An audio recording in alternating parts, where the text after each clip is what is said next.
You get me there? No, I don't want any. Mama look here. Good food, boy. I ain't tasted yet. I'm But, happy you come home, girl. I'm real happy. I like it. It's a nice boss, you know. Your son work hard, you work hard. And you work easy too, eh? The man just make cooking easy, boy. Yeah. Boy. I'm glad you enjoyed it. Take good care. Enjoy it, man. To the fullest. We had you very full already. You're good. Good to put in the house. We're not done in the house already. So I'm good. Nice. Thank you, fella. You done? Good morning, folks. Transmitting from Trin City. It's a lovely morning. It's a lovely dawn. Gray skies there. Sun peeping out beyond there. The YBR quietly resting. Mama Lou's garden in the distance there. Exoras. So what happened is I heard somebody tinkering in the kitchen. And to my great surprise, when I came there was our chief cook getting ready to do some exotic cooking. So let's go see what he's up to.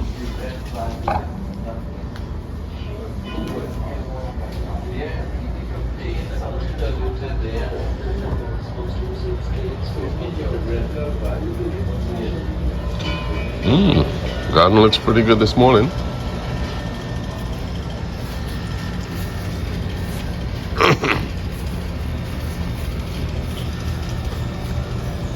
Yes. Nothing like an early morning rise up. Let's see what's in the pot here. Oh my goodness. That looks like a good pot of patchoi. Let's call this one patchoi at dawn.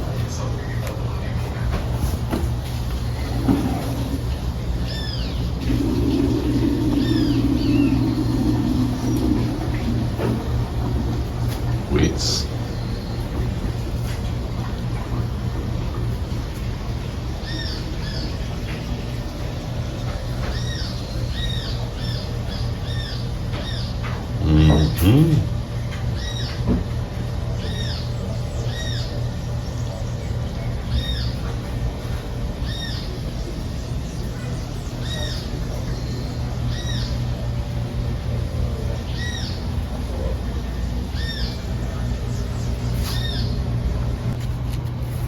Alright, so Baptiste, we can water in these plants here, boy. Now we're going to give this garden a thorough deep wetting today. Right? Usually I will just spot wet when the plant's small. Right? Because you don't want to kill out the roots with too much of water. Okay. But I know there's a lot of root development there now. So I'm going a bit heavy with my water in today. Now certain plants don't like too much of water. Like this plant here. So he just getting what is it? A sprinkle. That's a fine time. But with this kind of wetting, I do not have to wet these plants until maybe 2 days from now. Really? Yeah.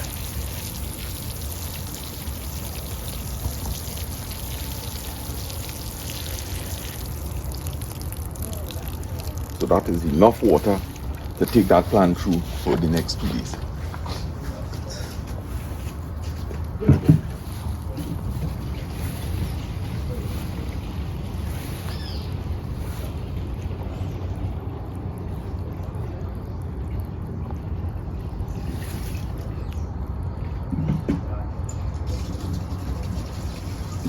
So we move it over on this side here now. And the application. Yeah, well, I know that this ground here is already a bit wet, so I'm more doing like a surface. Remember, this is in the ground, so this is going to hold more moisture, right? As I say, over wetting plants, you could end up rotting the roots. Right, so that is sufficient there. And we're gonna give this tomato bed a good wetting. I wouldn't wet this until the next probably 3 days. Really? Yeah. It'll last that long? Yep.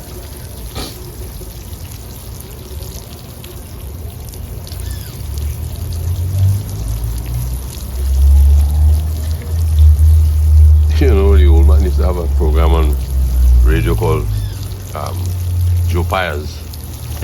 Joe Piers, BC Piers' dad. And it was an agricultural program. Eh? Yeah.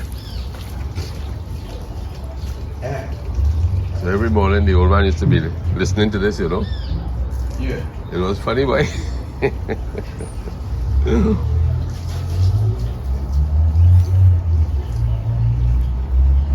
McDonald's Almanac was a popular thing.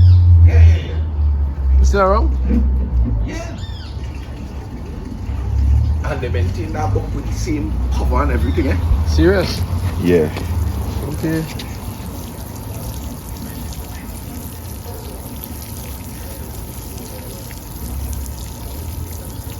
So, you won't have to wear this again for a while? No. For about 2 to 3 days. What about the side now? Same thing. Now maybe I may pass, like if the sun is really hot, and just do like A light thing. a light thing, right? Now this is an experiment I'm doing here. If you notice, the soil looks different here, right? Right. This is more dirt. So Really? I want to show people that planting in dirt versus soil is 2 different types of results you'll get. Okay. Right?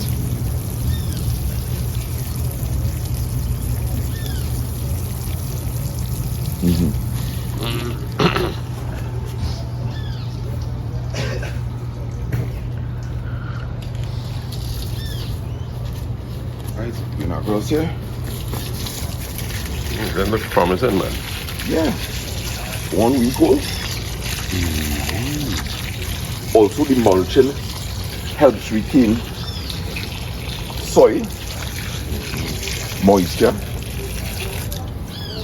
Right, now you don't want to over wet your pepper plants, right? Okay.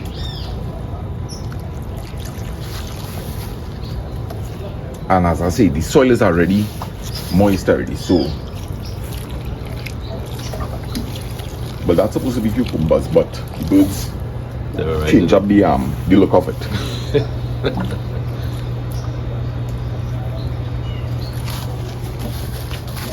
Now people may ask if I use fertilizers, right? I do use certain fertilizers, and I will tell you also, when I'm planting, I will use an insecticide, also a fungicide. So I will use something like Gazinon for insecticide, and I use oh boy, what's the name of the fungicide for? I can't remember offhand, but it's important. Okay. Otherwise, the root's going to rot. Okay. So I do use those 2 things. As soon as I put a plant into the ground, I drench it with a fungicide and insecticide. Because listen, if a cricket pass and eat your roots, That's it. the plant is going to die. Yes. So you're gonna. Also fungus, right? Right. So, but even throughout the life of the plant, sometimes you may pass and spray an insecticide, but you're trying your best not to do it close to harvest. Right. And then plants need what we call the NPK. They need nitrogen, phosphorus, and potassium. Right? Nitrogen being for like leaves, phosphorus is for roots, and potassium for bearing. Okay. So for instance, if we have a tomato plant and we want to boost that plant for like foliage and that kind of thing, we're going to use something high in nitrogen. However, you don't give a tomato plant too much of nitrogen. Okay. Right? You don't want bush. Right? So as it comes closer now to the bearing stage, just before it flower, you will tend to apply something like glucon, which is high in potassium, right? So the plant will be getting the nutrients for flowers and fruits. So these are not chemicals, these are fertilizers. Okay? Okay, sir. Yeah. So it's just a finished wet here now and Mama lose tomatoes. yeah.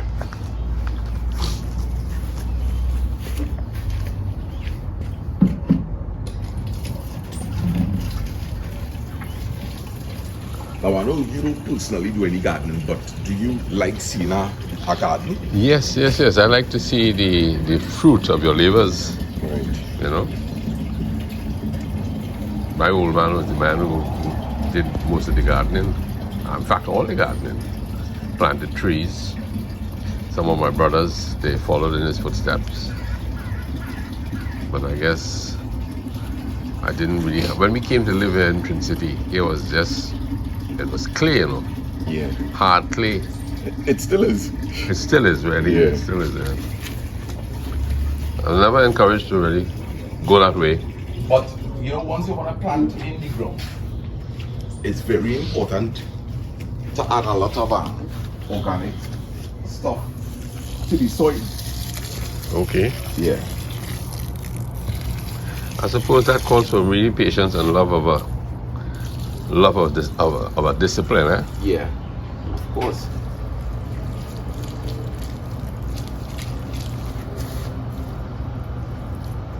Tomatoes coming along okay, no? Yeah, real good.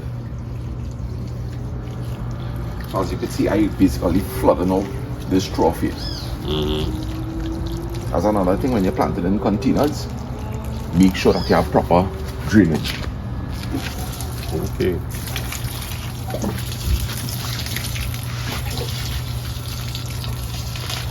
Another tip, in the dry season, you want to have a soil with a lot of organic stuff in it.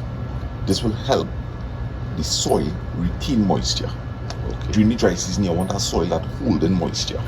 Okay. Now, as we approach the rainy season later on in the year, what I will do is incorporate more sharp sand into the soil, which will improve drainage, because remember now your plants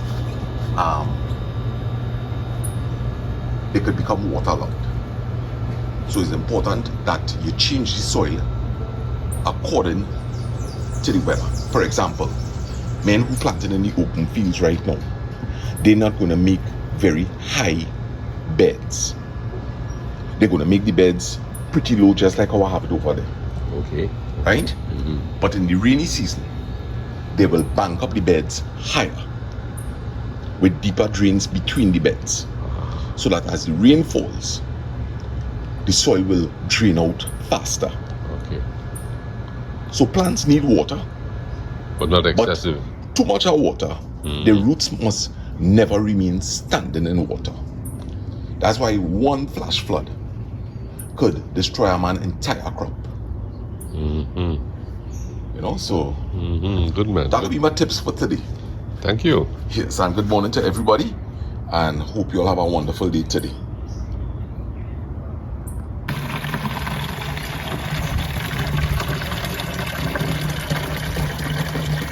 Water is life, you know.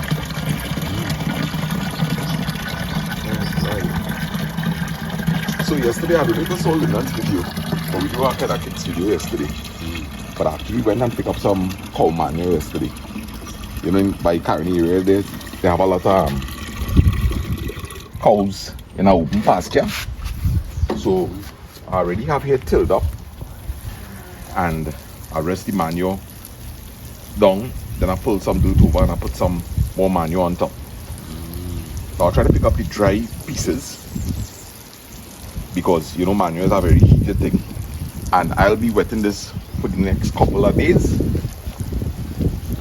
and hopefully in about a week time I'm going to plant some more patchoi there and over on this spot. Right here, you wouldn't believe it, we could get like about 6 meals. 6 meals. 6 meals, yes. MEALS. Yes. Because it takes about 3 to 4 patchoi to make a bundle. Okay. And as you can see, we could plant them very close. Now I'm facing a real challenge, which is, if you can move on this side here, this is not Bachak or African snail or anything. This is actually the big-eyed grebe. Now, just this morning, I spoke to a lady that has a beautiful garden. And she faces the same problem. She says she doesn't plant any cucumbers at all in her garden. Because the same thing as I suffer. The big-eyed grebe eat it down to stump. Yeah. So can you not take any kind of measure? Well, the only measure that you could Maybe really a net take over it? is A kind of a net? either two approaches. You plant enough that they could get some and you could get some. But then space is limited here. And what about he brings a family? But that's the thing about it. You see, this big-eyed grebe might end up talking to our next friend, and our friend talk to our friend, and next thing is only planting for big-eyed grebe, you know? Right? So anyway, the other thing that I could think about doing is, but that'll only be for the love of planting cucumbers, is actually investing probably in closing a little area. Right? But that may not be feasible short term. Let me show you this beautiful deal I get here. Yesterday I went out with Zach. After Lyndon and I finished, I went out with Zach and we went to the mall and I saw a home store. What really attracted me is I saw these pots and the price was unbelievable. Unbelievable. Oh my. That black pot there, as you can see, this pot is basically the same size, look like about 2 gallons, right? I paid $55 for that, and I paid $55 for one of these. It had 6. I buy it one time. Okay. I don't have the soil to put in it, but at least I have the containers. Very good. You know, so whenever it'll take like about 3 to 4 bags of the soil that the man's selling to fill one of these. Okay. So over a period of time, I will fill them up. Right. Look at this bunch. And what would you put into those? I want to actually try Melongene in 2 of them, right? I think we have enough hot pepper trees, but maybe I could do with 2 more pimentos, because I love to use pimentos in my cooking. Now those pimentos in those smaller pots, when they establish enough roots, I will transplant these into these huge pots. Okay. So in the meanwhile, what a person could do is, these small pots are very cheap, maybe like about $15-20 or what. So you could go ahead, establish a plant like in a 1 gallon size like that, and work on getting your bigger pots, because pimentos, peppers, even tomatoes really should go like in something this size. Okay. Right? This here is ideal for a tomato or a pimento, even pigtail buckets. That's enough soil. So establish your younger plants in smaller pots. Get your pigtail buckets, get your pots if you can afford it, if you like uniformity. And by the time you get these filled, those will be ready to transplant. I will also like to try one in the ground. Now look at this chorai bachi here. This plant is exactly 2 weeks old. A week ago it was looking like that plant there. Okay. Right now, I could start a harvest from this. How many kinds of badge do you have? Only the chorai bachi. Okay. I mean there is rather. Well, there's a couple. They have the chorai bachi, they have the poi bachi, which is a vine, very delicious. There's the dashing bush, or the Guyanese will call it the Edo's leaf. Yeah. But ideally, if you have like about 6 of these, every 4 to 5 days, you pick in a bottle of bachi. Great So this meal. is really a good thing to have. This will grow well in that pot also. What about the side? How is you going? But you go and check it out, man. Well, boss.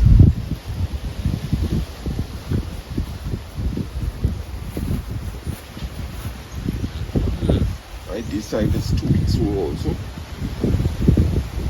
And as we can see, remember I mentioned in our next video, or I don't know if this is the earlier part of this video, this here is just normal soil dirt, right?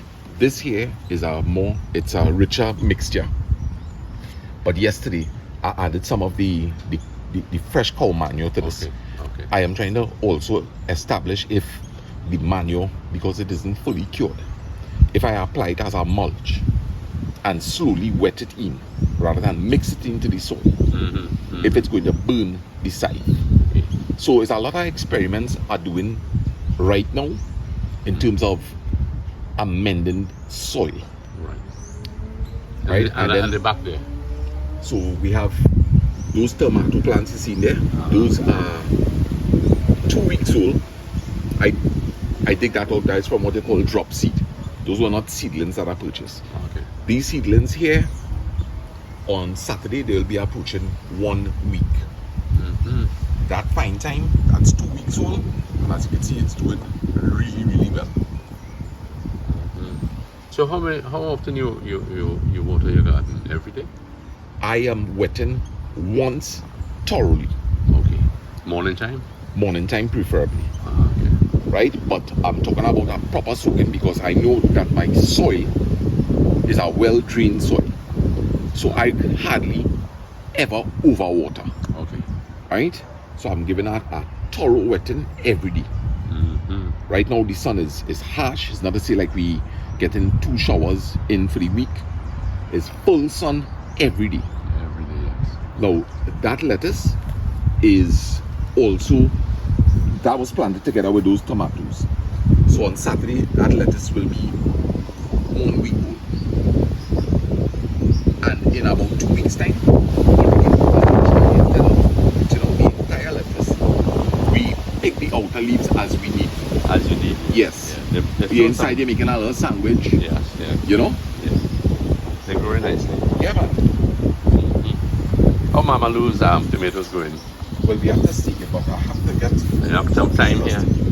So that's our parsley. Oh, parsley, sorry, sir. Yeah. Parsley. These are Mama Lou's. Yeah. I added some manure here. But we can't afford to overwet these here because this is a very shaded area. Right. Right? It's not our ideal spot for tomatoes. Okay. But nevertheless, I'm fertilizing them as I go along. I'm spraying them and everything. Well, you know Mama Lou will drop it in here. Yeah. So I have to stick it, but the ground is very hard, so maybe we might have to tie a string from here to that tree. Yes. And you know. Well, that is very clever though. We have any string anywhere? Yes, there were two pieces that Lever kept. Pieces? Yeah, yeah. Two So not very long then. It should be long enough, but then that has some thin thing when you go up, or you can get it. What, like a blue twine? I'm not sure. It might just be the thin rope. Okay. Oh no. That would work. Nah, we need to get something like nylon string or something. Because there's a lot of string we need. String band you have in it? Yeah, we need at least about 20 feet. Oh. What I'll do is I will drape it from here to that tree over there. Pull the tomatoes back onto it and tie it as it goes up. Okay, that's But almost... ideally, this should cut back, but that'll have to be Mom and Dad decision. No, what should cut back? Excuse me. We should cut back these branches here, right? Because Okay. these tomatoes need to breathe. Okay. And they need as much sunlight as possible, as you could see. Okay. It's between 2 houses, so they're only going to be getting the direct sunlight, the overhead sunlight. Right. Well, thank you, sir. This is interesting. Yeah. And the aloes. But I want to encourage everybody that even if you're living in a concrete jungle, right? Get yourself some pigtail buckets. You could grow a sweet pepper in a 1 gallon paint bucket, right? The larger things like tomatoes, peppers, you can plant it in a bucket, because sometimes it's not only about the price but the convenience. You might run out of pimentos, you could run outside, pick a fresh pimento, and then it's a very relaxing thing. Very good. So as we go along, I'll give all this some more tips. Thank you, sir. Thank you, and all the best to this great gas. And everybody have a wonderful day.